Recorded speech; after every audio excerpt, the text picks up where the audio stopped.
Alors, bonjour à tous, j'espère que vous allez bien.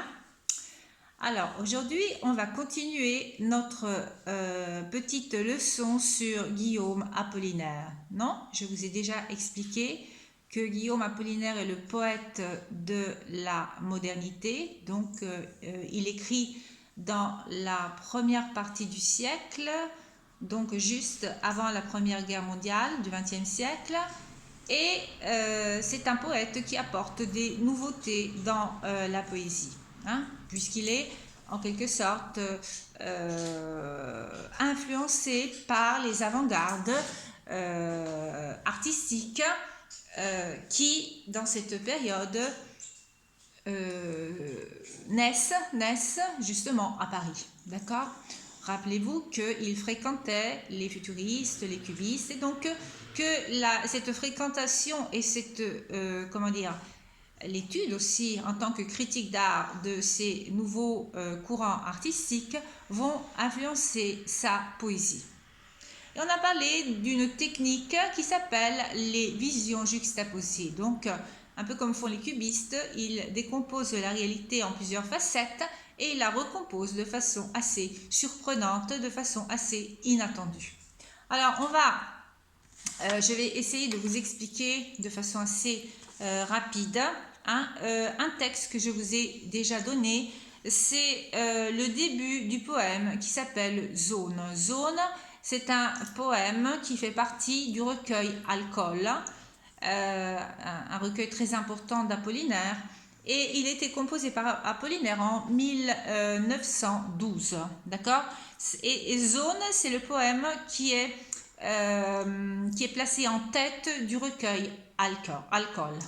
Alors, vous allez voir, vous avez besoin de la photocopie pour suivre. Moi, j'ai ma photocopie, regardez, parce que sinon, vous n'allez pas comprendre ce que je vous dis. Alors, les deux centres d'intérêt de ce poème sont les deux thèmes, les deux thématiques que Apollinaire affronte, qui sont deux thématiques qui sont... qui n'ont pas grand-chose en commun. D'une part, il y a l'évocation de la ville moderne, de la ville industrielle, donc le modernisme, et de l'autre côté, il y a la religion, le sentiment religieux. Donc, vous voyez qu'il va juxtaposer justement les deux thèmes. Et nous allons voir de quelle façon il va le faire. Alors, commençons par le thème du modernisme, par l'expression du modernisme. Alors, je lis avec vous le poème, essayez de me suivre avec votre photocopie. Alors, à la fin, tu es lasse de ce monde ancien. Bergère au Tour Eiffel, le troupeau des pompes belles ce matin. Tu en as assez de vivre dans l'antiquité grecque et romaine. Ici, même les automobiles ont l'air d'être anciennes. Alors, que dit... alors, d'abord, vous avez la Tour Eiffel. Bon, la Tour Eiffel, vous savez que c'est le symbole de la modernité dans cette période. Mais il dit, tu es lasse. Lasse, ça veut dire fatigué, non ? La lassitude, c'est la fatigue. Alors il dit, tu es lasse de vivre dans ce monde ancien. Qu'est-ce que ça veut dire ? Eh bien que le poète dit que il est fatigué des formes d'art qui lui paraissent complètement dépassées. Par exemple, le symbolisme, le néoclassicisme et même l'impressionnisme. Donc, il a besoin de quelque chose de nouveau. En effet, il est intéressé, je répète, par le cubisme, le futurisme, le fauvisme et par des formes modernes d'architecture. Donc,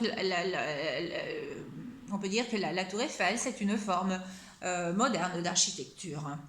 Alors, il dit...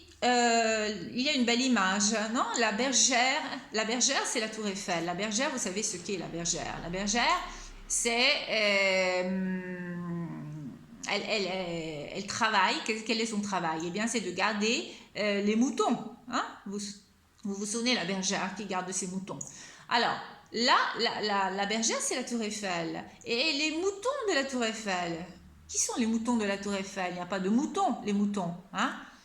Les pecore, hein. Vous savez que la bergère, non, garde les moutons.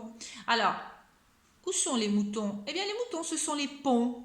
Vous savez que la Seine, hein, sur la Seine, il y a beaucoup de ponts. Et la bergère qui se trouve sur la berge de la Seine, En quelque sorte, c'est comme si c'était la gardienne des ponts de la Seine, des ponts de Paris. D'accord? Donc, il y a cette belle image de la Tour Eiffel qui est la gardienne des ponts de la Seine. D'accord?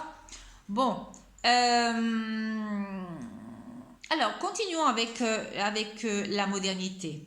Parce que de la ligne 5 à la ligne 10, il y a un petit passage qui concerne la religion.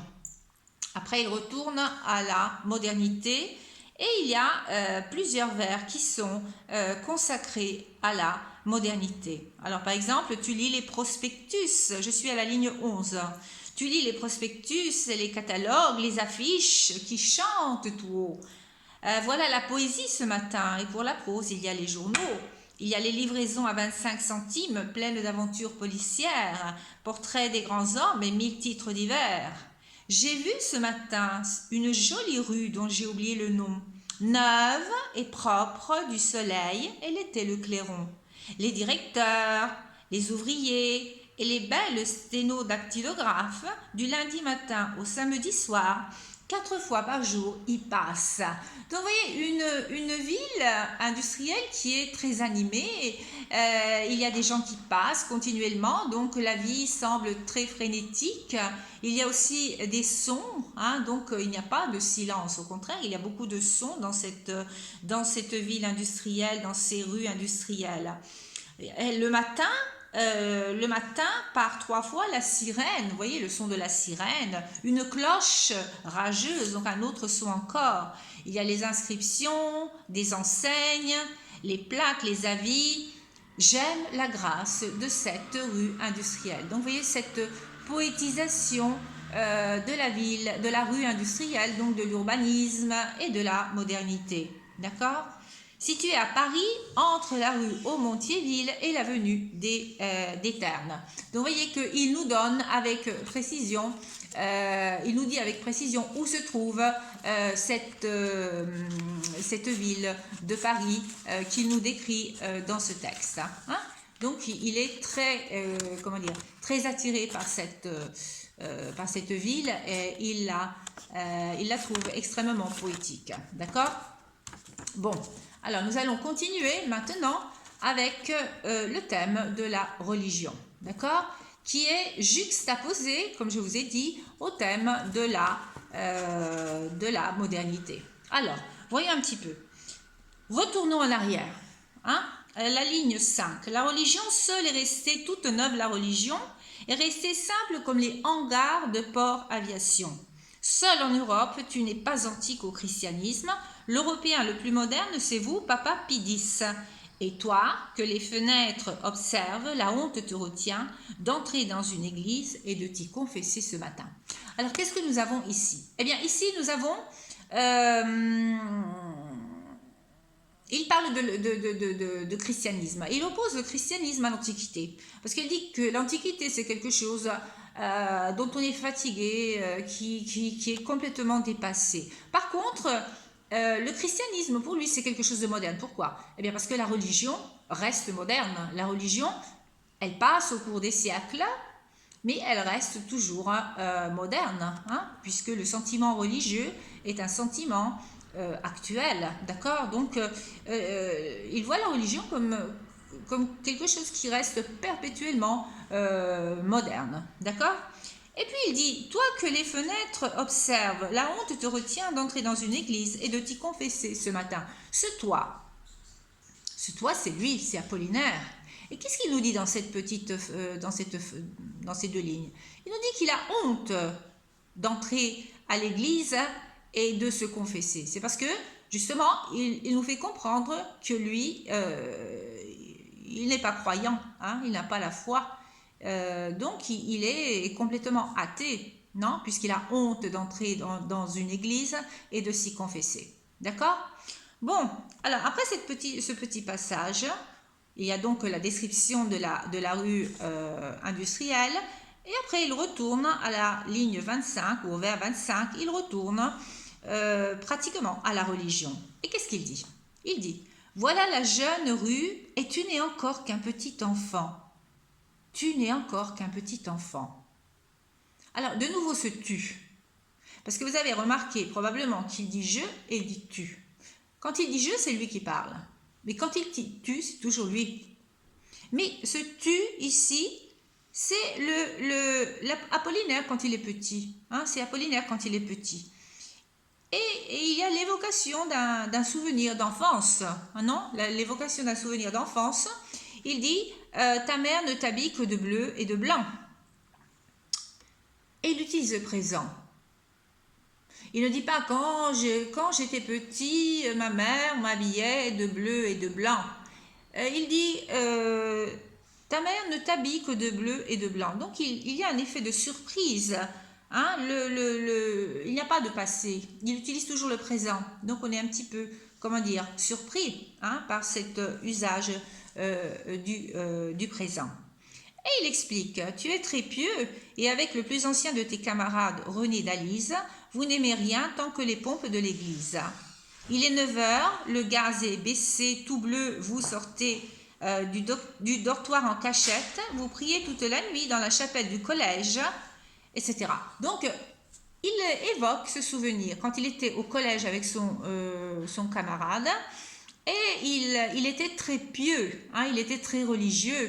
Et il allait même la nuit en cachette prier dans la chapelle. Donc il était dans un collège religieux. Et donc il était extrêmement comment dire, proche de la religion. Hein. Quand il devient adulte, il perd, disons, la foi. Mais quand il est petit, il est très pieux. D'accord ? Et puis après cette évocation, il y a une sorte d'exaltation du Christ. Hein. Et l'exaltation du Christ avec des images, non, à la ligne 33, tourne à jamais la flamboyante gloire du Christ. Il parle de la gloire du Christ. Et il y a une belle anaphore aussi et de belles images. C'est le beau lys que tous nous cultivons. C'est la torche aux cheveux roux que n'éteint pas le vent.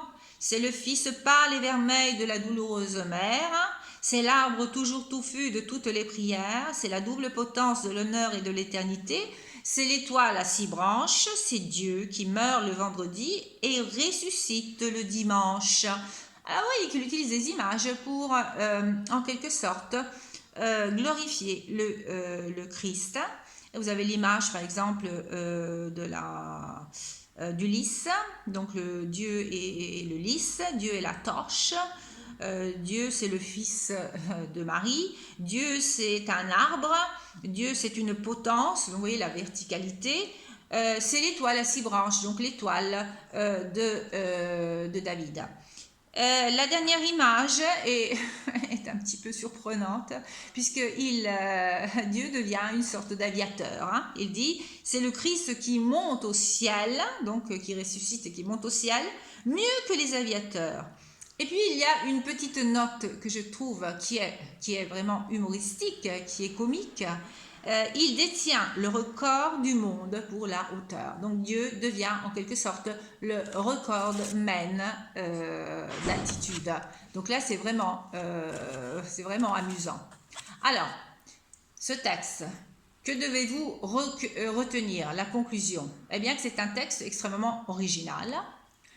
Bon, la ponctuation, vous avez vu, il n'y a pas de ponctuation, c'est une caractéristique d'Apollinaire, mais c'est un texte original parce que vous voyez qu'il mélange hein, les choses. Par exemple, les thèmes. Alors vous avez la juxtaposition de 2 thèmes complètement différents, qui est le thème de la religion et le thème du modernisme, de la modernité. Ensuite, vous avez le passé et vous avez le présent qui s'alternent. Hein. Il y a des passages où c'est le présent, donc il nous raconte ce qu'il voit, il décrit la ville, et il y a aussi le passé. Mais quand il parle du passé, il utilise le présent. Là aussi, c'est un petit peu surprenant.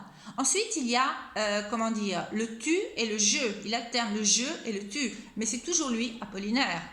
Et puis ensuite, la dernière chose, c'est en quelque sorte le mélange des tons. Hein. Il y a un ton descriptif quand il décrit la ville, il y a un ton lyrique quand il parle du Christ, et il y a même un ton, comment dire, comique à la fin quand il parle de Dieu comme d'un recordman d'altitude.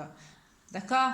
Donc, vous voyez, c'est un texte moderne qui qui frappe par sa nouveauté. Donc voilà, c'était juste pour vous expliquer en quoi consiste la juxtaposition, les visions juxtaposées. Hein, cette sorte de décomposition de la réalité et de recomposition des différents éléments de façon un petit peu inattendue, hein, et surprenante pour le lecteur. D'accord? Bon, alors je pense qu'on peut terminer avec Apollinaire et la prochaine fois, je vous explique autre chose. Au revoir.